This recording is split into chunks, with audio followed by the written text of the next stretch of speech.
And we're live. Yay. Hey, what up? This is Andrew from Expedition STEM. This is Chris. Thanks for tuning in to our weekly show. We've got a lot to talk about, a lot of fun stuff that we did this past week. If you guys didn't see our updates, we were at DroidCon, the IoT Summit, and best of all, the Silicon Valley Comic-Con, the first annual Comic-Con. It was a blast. Andrew, I know you've got a ton of stuff video-wise still that you're editing from all the interviews and everything that we went through. What was the most enjoyable part for you?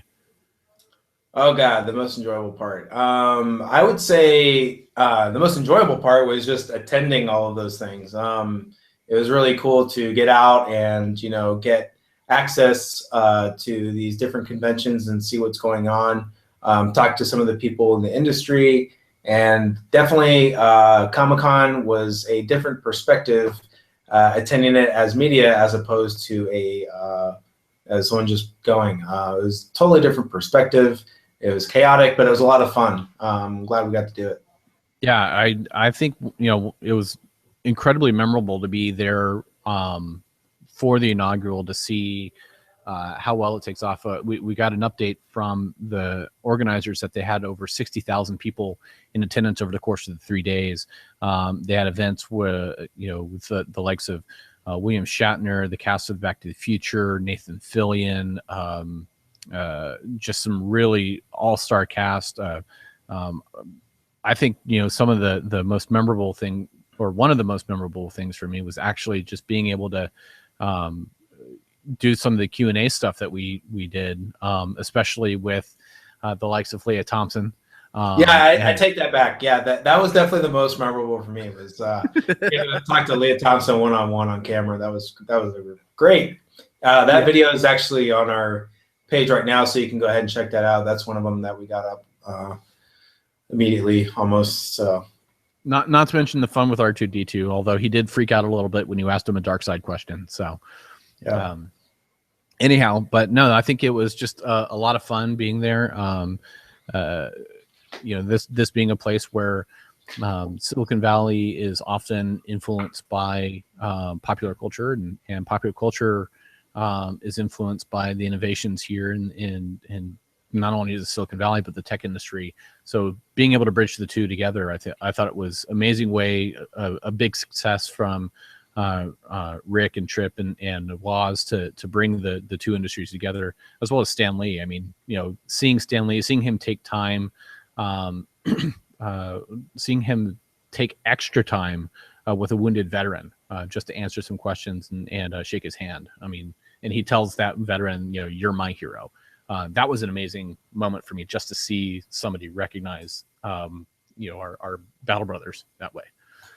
Right. So, but it was a lot of fun. And then we come out of that, and of course you fly home, and we've got the first thing you do is go see Batman and Superman. And I know I took off midday yesterday to go see it. What'd you think of it? I thought it was okay. I'm not a huge comic guy, so I can't really say like, oh, it was such and such related to the comics. What do you got there, Chris? Oh, this is my souvenir cup. Yeah, okay. I'm just proof that I did go, and of course there's Wonder Woman for you. Yeah, she was pretty wonderful. Thank you, Gal Gadot. And so yeah, I don't really follow comics too much, so I don't know how close it was to some of those stories or whatever. But overall, I thought it was a good movie. I liked the plot. I thought there was a little bit too much CGI in there with the new character. I like Henry Cavill. I think he's a great Superman. Ben Affleck, in terms of Batman, I thought he was okay. Like I didn't hate him or whatever as Batman. So I didn't hate him as much as I thought I was going to. I mean, I've never been a Batfleck fan, especially since Jersey Girl and what was that asteroid movie? It was that bad we can't even remember the name. Starts with an A. Yeah. But I've never been a Batfleck fan, although I did like his supporting character in Good Will Hunting, because he wasn't on camera so much. But one thing I did like was how this Batman, unlike previous Batmans, kind of became an expert in STEM, because you see how he's using, research processes to create new, weapons from the kryptonite, how he's engineering, how he's, using the math and creating new technologies.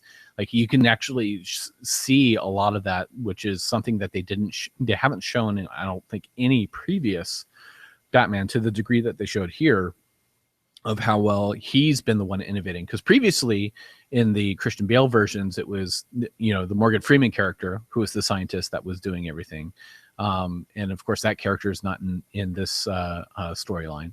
Right. And as well as in, the George Clooney versions or other, horrible versions previously done, especially the Val Kilmer one, you see Alfred being the genius who's also doing a lot of the math stuff. So, or science and tech development. And it's not so much Bruce Wayne himself. So Bruce is the party boy who's going out and playing, and he's got people at his disposal who are making things. In this case, now you've got Bruce Wayne, the party man, who also is a genius to make stuff. Right. And I think maybe that is more, not that anything was really different in terms of like who does what, but in this plot, the reason he's doing his research and the things he's engineering are a lot more personal to him. Like Alfred is disagreeing with the things he's doing. Right. So maybe that's why he's doing it this time as opposed to other times where, this is much more, at stake for him. But yeah, it's good that we see this other side of Bruce Wayne. Yeah. I think I don't know if it's character deviation as well. And I don't know if it's something that more people will catch on to, but I do like the fact that, they're showing if you want to be a successful superhero, you got to have a brain. You can't just have a big old budget, hammer Thor or a giant budget. Yeah. But you actually, have to be able to reason, and showing the reasoning skills in the way that he's developing everything. Yeah. So anyhow, I think, should we go ahead and jump into I know we're going to come back to Batman at the end, so we don't want to give everything away yet. Yep. But let's jump into our stories of the week. Our first story actually comes out of the New York Times. This week, the New York Times received a lot of confidential documents and poured through them to find out that the NFL's concussion research not only omitted over 10% of the concussions and head injuries, but over the past over 13 years, they continued to submit research articles that showed that they used as evidence to show that football caused no long-term brain effects. The research is incredibly flawed. By omitting 10%, people like Steve Young, Troy Aikman, and major players on teams, including all data from the Dallas Cowboys. There was zero data submitted from the Dallas Cowboys for those 13 years to support any of the claims. And then the NFL uses all of these peer-reviewed, and I put that in air quotes, peer-reviewed papers to support that their defense and protect against class action. Now, the other side of this is they also received guidance from Council of the Tobacco Industry that said, "Oh, this is the way that you hide results." So they've got the communications that essentially point to a conspiracy along the lines of what Big Tobacco had in hiding results and that tobacco causes cancer. That said, I mean, what are your thoughts in terms of? Yes, we've known for a while that there's been injuries, but what are your thoughts in terms of just from the scientific research process of being able to support it with faulty data that way? Well, I think, the scientific process and everything like that can be used to make something look good or to hide something. I think, a lot of times you hear that there are certain results, but you don't really hear what the process was behind it, or like in this case with the NFL omitting data, that's a big part of science is, collecting data and using as much as it is as available, and, not omitting certain parts of it. And I read part of that article, and it said, omitting bad data is basically, you've already come up with a with Conclusion. and you're trying to steer that study in that direction, and that is not the way you do science. You might have an idea of what you're looking for, but you never alter your scientific process in order to influence the outcome. That's not science. At that point, it's you're just biased, and you're trying to you're trying to conjure up some evidence in order to support your claim. Yeah, I mean, if we compare that to other industries, the seatbelt industry, if they omitted results of faulty seatbelts, people, thousands upon thousands of people would be driving at risk today. If we compare that to food safety, how many thousands of people would be ill from contaminated food or other types of instances where the pet food a couple of years ago, when China was, we found Chinese manufacturers of pet food were actually sending contaminated pet food and pets were dying. Oh, that's just a couple of bad examples. So we don't have to take that away. I mean, there's a big issue here with, ignoring flawed data, ignoring a GM last year with the key issue with the faulty key systems that they chose not to recall. I mean, this goes back to a systemic problem with organizations that want to cover up and continue business as usual while putting either employees or the general public at risk. One of the members of the concussion committee from the NFL's own committee, his name is Dr. Joseph Wakerly. He added this: if somebody made a human error or somebody assumed that the data was absolutely correct and didn't question it, well, we screwed up. But if we found it wasn't accurate and still used it, that's not a screw up. That's a lie. And so now you've got the NFL's own people within the commission committee admitting that they're it's not just the oops. It's a matter of, yeah, you caught us red-handed. We've lied here. So. Yeah, they just did a movie about NFL concussion called Concussion, starring Will Smith, and it's a really good movie. You see some of this things, and I knew there were concussions, but I didn't know that there were football players actually committing suicide because of their Junior Seau, yeah. Yeah, so it's not just head injury. It's people are dying. So yeah, well, you end up with the CTE or the traumatic encephalitis that happens from repetitive head injuries. You have people who have TBIs, the traumatic brain injuries, similar to what many of our soldiers who are returning home who've either been in roadside bombings or had to deal with IEDs, or even artillery people who've been repetitively concussed from shockwaves.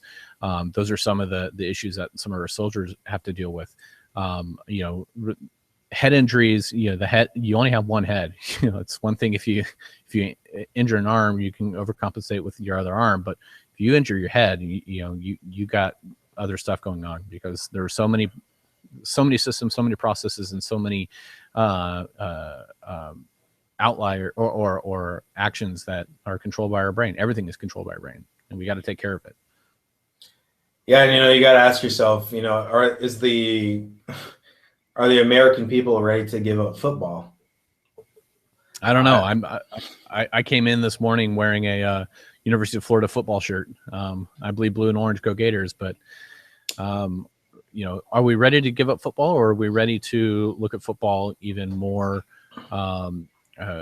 systematically and evaluate the safety of players? Actually, one discussion I remember at the IoT summit that we had with one of the sensor companies that we spoke to, Lodestar Sensors, and we'd said, wouldn't it be cool if, since these are USB plug and play sensors, if we actually mounted these types of shock sensors or force sensors to detect how much force is actually being put on the different players at different positions, so that we know how to better design helmets, or to know how many hits a player actually has had that are within a danger zone or danger threshold prior to them even showing any sort of concussion symptoms, so that you can either enter them into a concussion protocol or observe them, their behavior proactively. And it's the reactive approach right now to football that I think team doctors and players are saying, well, we need to be more proactive in protecting our bodies, protecting our health, protecting our well-being for the long run. Yeah, it'd be cool to see if they, are trying to do something different with safety equipment. Like maybe there should be a different design for the helmet, or some sort of other thing. I'm not really sure what else would be involved, but yeah, it'd be great if there was somehow they could reduce dramatically with these things. Now, I'm sure, given the ties to big tobacco, we're going to see, and there was a recent class action lawsuit here. The legal system's going to be at play here, but I think the legal system's pretty much in play in our lead tech story today too, isn't it? Right?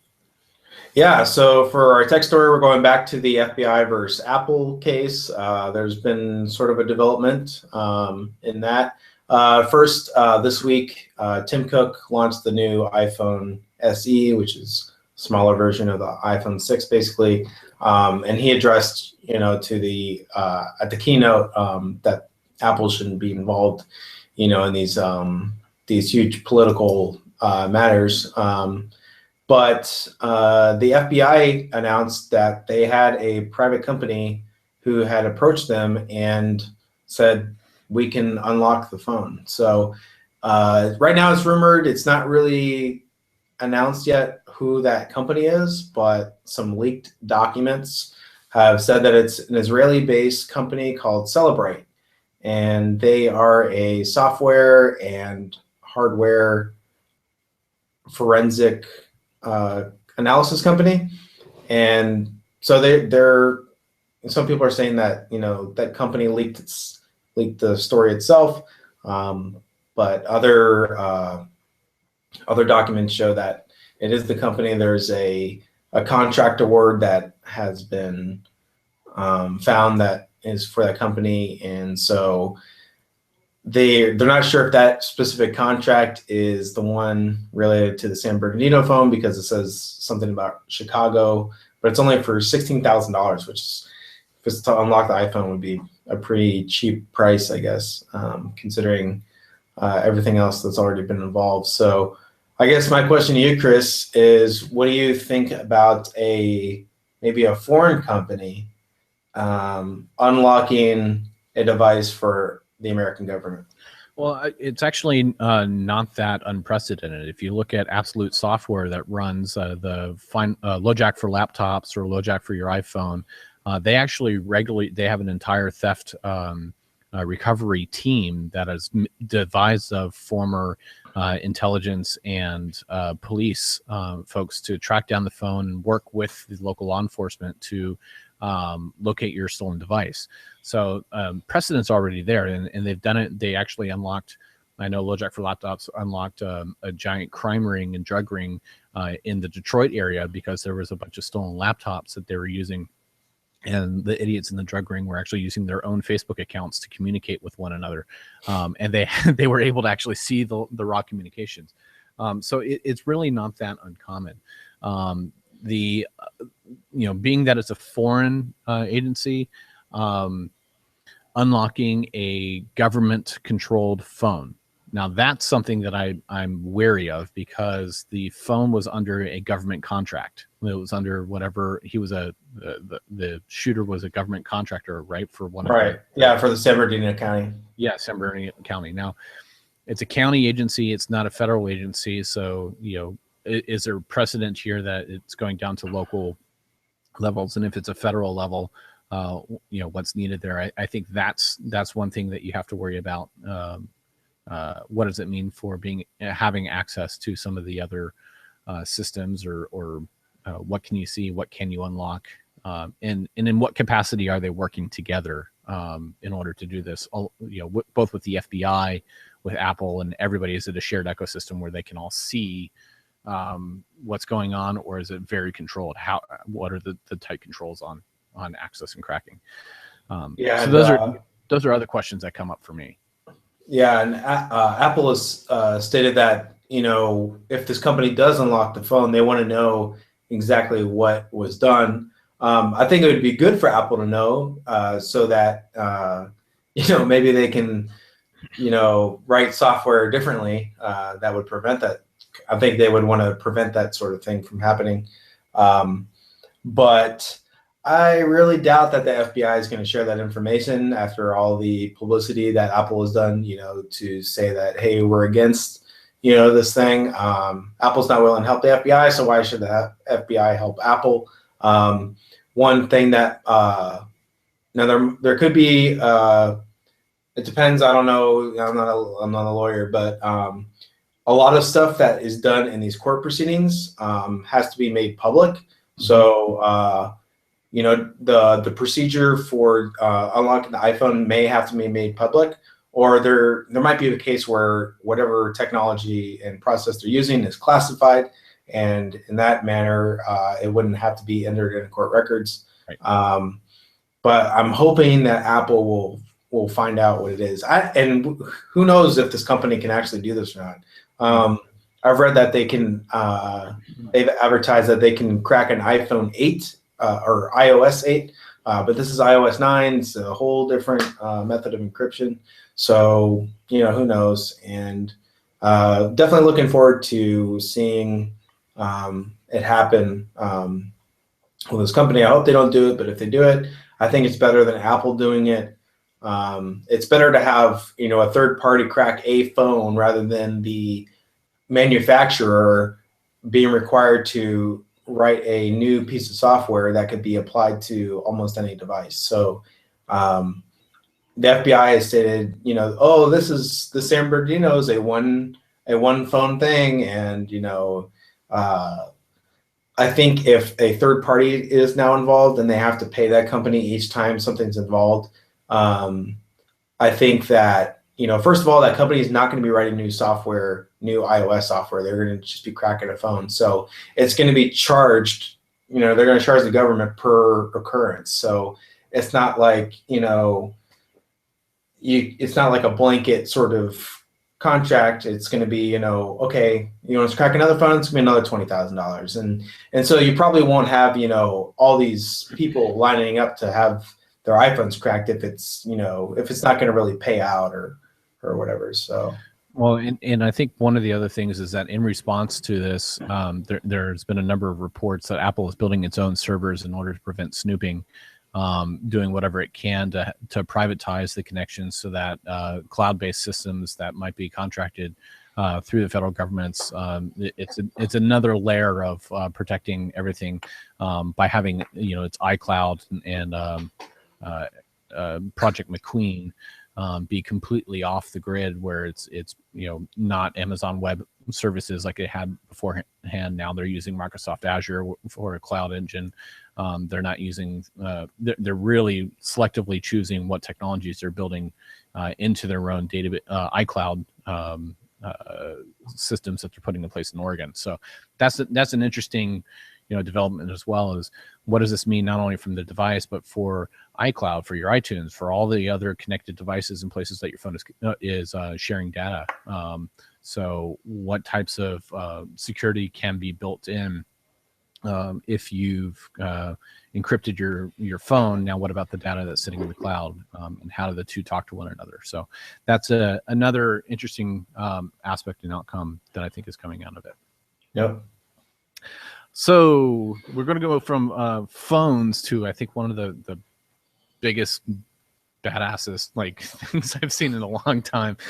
So last year, there's a company here in San Francisco area called Megabots that has built essentially their own giant mech warrior. If you remember the game Mech Warrior, it was this big old robot that you get in, you'd march around the city. It was one of the first 3D mech games, and you could actually blow up other mechs, other robots. In this case, this is about a 15-foot tall Gundam suit that somebody actually sits in, and they are able to, they have water cannons, they have all sorts of weaponry that's non-lethal weaponry, mind you, because these are people driving these things. But they've built one, and then there was a company in Japan that built one as well. Now, the company here in the U.S. has challenged the Japanese company to the first ever mega robot duel to the death. Those Megabots challenges the Tsutobashi robots. So you have these actual giant Gundam, real steel-like battle where you have two robots going head to head, either firing at one another or hitting one another. We don't know yet. We'll figure out if if these slow punches that they throw do any damage at all. But is this something that you'll be tuning into or flying out for if you had the chance? We'll see if I fly out for it. You know that I would love to. We'll see if that happens. Sponsor. Yeah, maybe if we get some sponsors. But yeah, definitely be tuning into it. It'll be interesting to see. I don't know. Have we had anything like this before where people are inside robots fighting each other? Giant robots, no. I mean, we used to have the Robot Wars on the Science Channel or Right. Robot Fighting League or something that was created where you have these little RC controlled ones, and these actually have a person sitting inside and piloting. So this is kind of like a new level of risk and command and control. Yeah, it's almost like the Aliens thing with Sigourney Weaver, where she's in that contraption, or like the Avatar. Thing. Or Avatar, where the guy gets into that big mech suit. In the movie Avatar. Yeah, it's pretty cool. I hope there's some more weapons besides a water cannon. I hope there's something cool that's non-lethal, but So the Kurata has a 2 twin Gatling BB guns that can fire 6,000 BBs per minute. That's a lot of cleanup. That is a lot of cleanup, and I hope there's not enough bystanders that might get hurt with any sort of the ricochet that comes off of a BB flying at these things. Hopefully they're using the plastic ones. Megabot's 15 feet tall, or weighs in at about 12,000 pounds.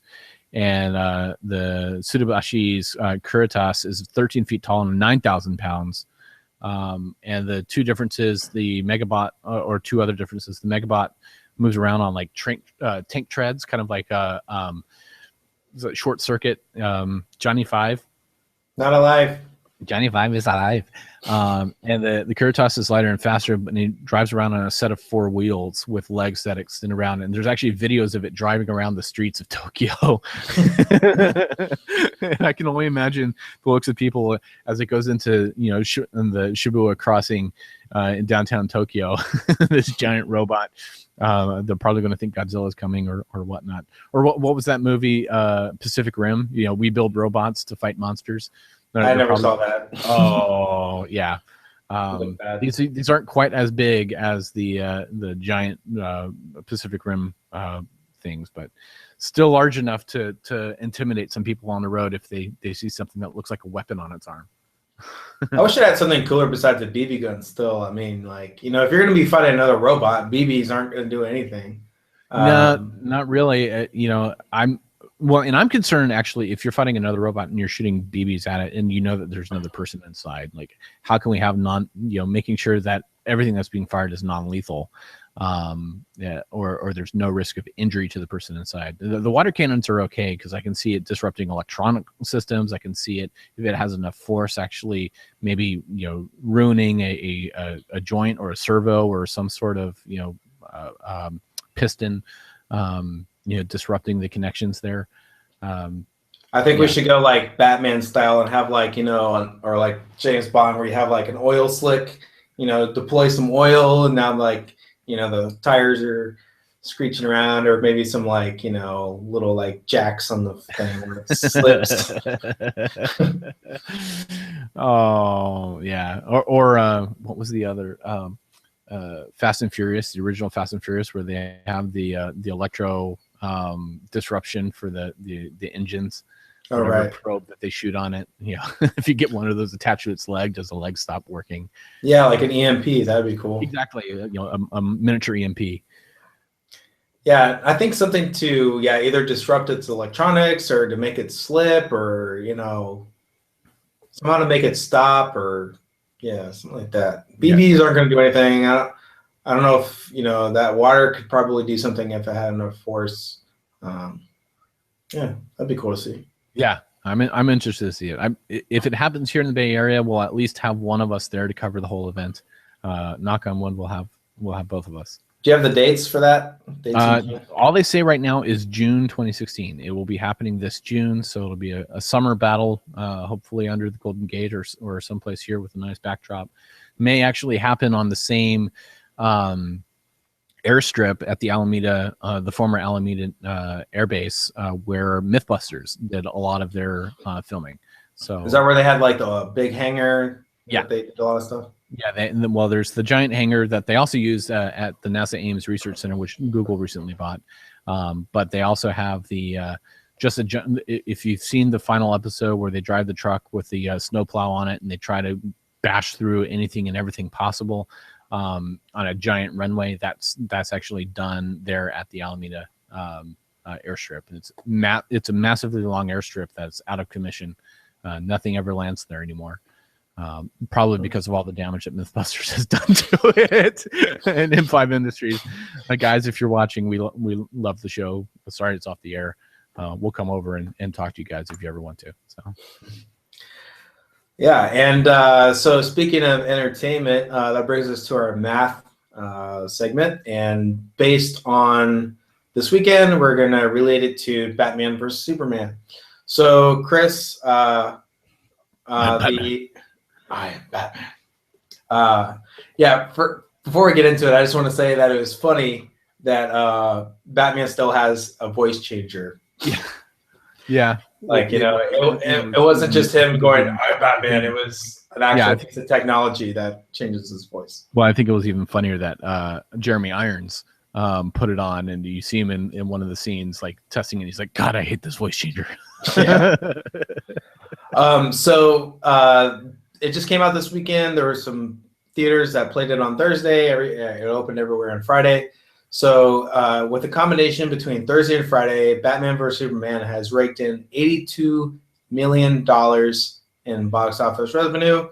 My question to you, Chris, is how many, or this is basically to the audience, how many football fields of popcorn would you equate that to? So we know we have $82 million in revenue. How many football fields could you lay the popcorn down onto? Well, I know that you and I worked this out, and I ended up with a high estimate, and you ended up with a low estimate, and we'll end up probably doing an average for getting down. But I look at it this way. So if there's $82 million in revenue, my thought was an average ticket given 3D showings, XD seating, the reserve seating, all the different bells and whistles that they have in modern movie theaters today. My estimate on an average ticket price was $14.50. If we divided 82 million by 1450, I come out with about 5 million, 5.6, 5.7 million theater goers. Now, the assumption is that not everybody has popcorn, right? I went and I didn't get popcorn. I just had a soda.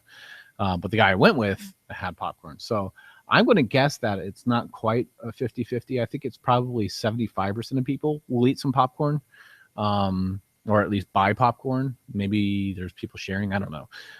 But if only 75% of that, if we estimate maybe 1,500 kernels per medium bag of popcorn, I came out with about 6.4 billion kernels of popcorn consumed by 5.75 or almost 5.7 million people, or 3/4 of that. Now you came out with a little bit lower, right? Yeah, so I used $10 as my average ticket price. I know there's well, I paid $7.50. That was last night, so Well, you got mom's senior discount. Okay. I was the senior. Oh, you were the senior.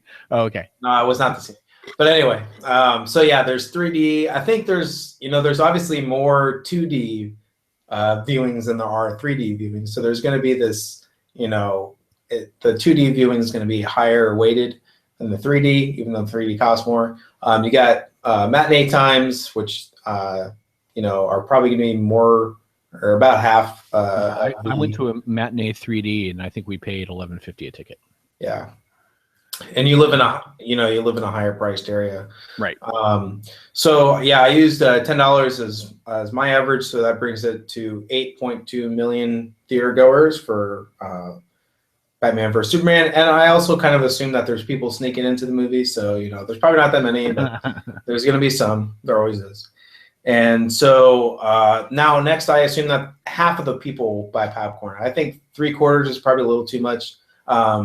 Usually you go to the movie with somebody else, and it's very rarely, I think, that both of you order popcorn. I think it's usually at least half. I think it's probably actually less than half. I thought half was a little more than generous. And then I assumed, okay, there's people that buy small popcorns. My mom had a kiddie-sized popcorn, so it's even less than that. Then there's medium-size and larges and buckets and all that kind of stuff. So I just assumed a medium-sized bag of popcorn, and then I tried to figure out how many kernels could fit in that medium bag. Each movie theater probably has a different size, but they're all about the same. I assumed that a medium-sized bag of popcorn was 11 inches tall, 7 inches wide, and 5 inches deep. And so that gives us 385 cubic inches worth of volume. Now, how many kernels can fit in 1 cubic inch? I assume that 2 popped kernels could fit in a cubic inch. So that would give me 770 kernels. And times that by 4.1 million people, or 4.1 million bags, it came out to roughly 3.2 billion popcorn kernels. Yeah. So I think we got this range. It's definitely going to be a range, right? So right. I think I, probably underestimated on the theater goer side. Chris was probably a little high, but I think our range, is good. So our kernels are approximately between 3.2 and how many did you say? 6.2? 6.4, and that came out to about 4.75, I think, was our average if we add them together and divide by 2. Yeah, so an average of 4.75 billion kernels of popcorn were eaten by Batman vs Superman goers. I think that's kind of crazy to think about. So now we needed to know how many kernels are on an ear of corn, and actually the National Organization of Corn Growers estimates that an average ear of corn has between 400 and 1,200. And I think that the overall average, they say you should expect about 800 kernels per ear of corn.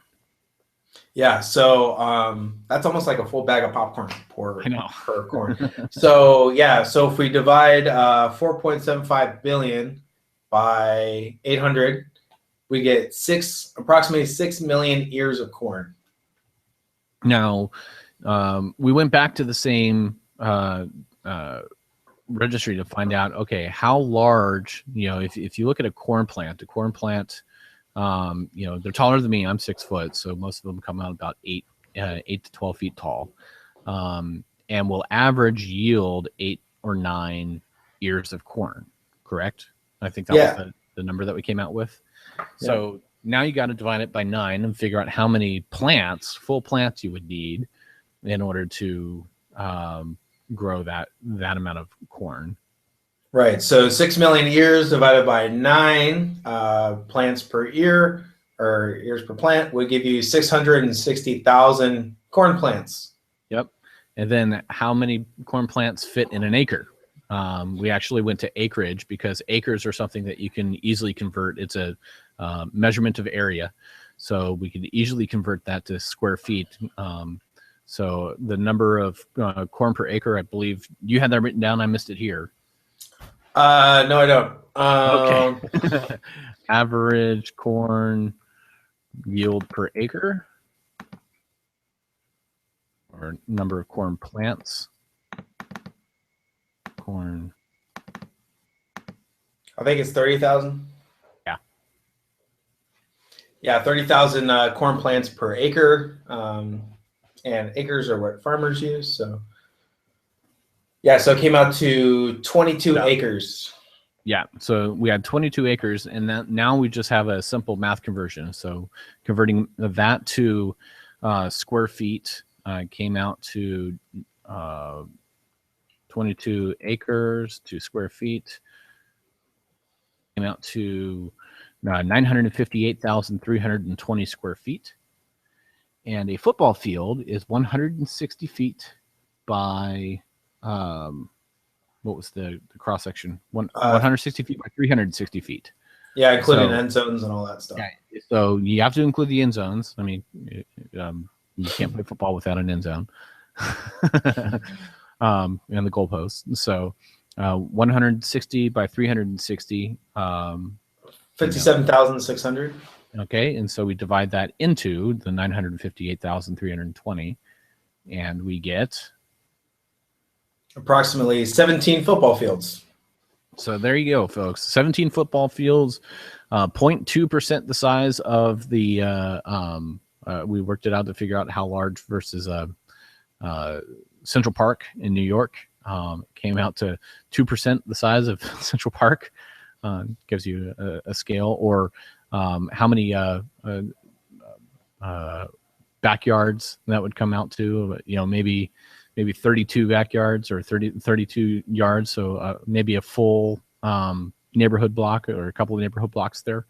So that's a decent sized area, but small if you think about how many people worldwide went to the movie, ate popcorn, and how much area was needed to pop or to grow all of the popcorn that was popped.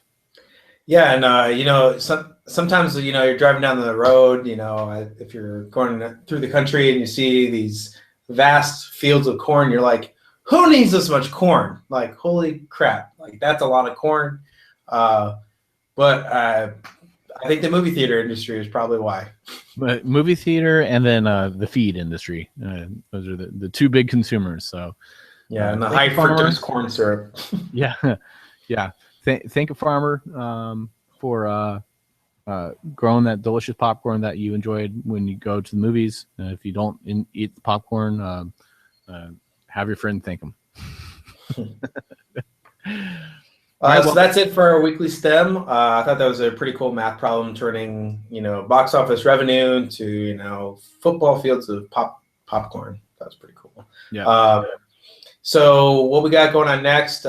Personally, I'm going to be doing a lot of editing, trying to get all the videos up from last week when I was in the Bay Area with Chris, and we went to the DroidCon, the IoT Summit, and the Silicon Valley Comic-Con. One thing really quick. Not to mention our STEM on the Street Q&As that we did with people. We have some very entertaining ones from people trying to answer some simple math questions or science questions. Yeah. I saw this one cool thing on the internet where they were talking about, speaking of Internet of Things, Coca-Cola was thinking about having some sort of like biometrics built into vending machines to authenticate or even authenticate your purchase if like you're using a credit card, like some sort of like face detection, things like that. But also like have some sort of like reward point, like so you buy 10 sodas and you get one for free or something like that. So it's amazing, this evolution of technology now that vending machines are gonna like basically know who you are. Yeah. When you buy a soda. That's crazy. Yeah, well, it might be a little creepy too. I don't know how I feel about it. Yeah. All right, guys, that's it for today's show. We will be back next week. Check our daily STEM and everything else. We will see you soon. Peace.